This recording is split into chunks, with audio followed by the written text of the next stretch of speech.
जंगल के एक सब्ज़ और खुशबू से भरे हिस्से में शेरू, एक मासूम और शरारती शेर का बच्चा, अपने दोस्तों के साथ खेल रहा था।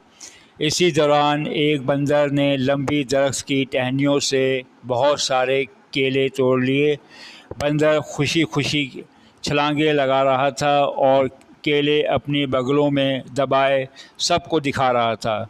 शेरू ने हैरत से कहा, दोस्तों, तुमने इतने सारे केले तोड़ लिए, मगर अकेले अकेले खाकर खुशी कहाँ मिलेगी?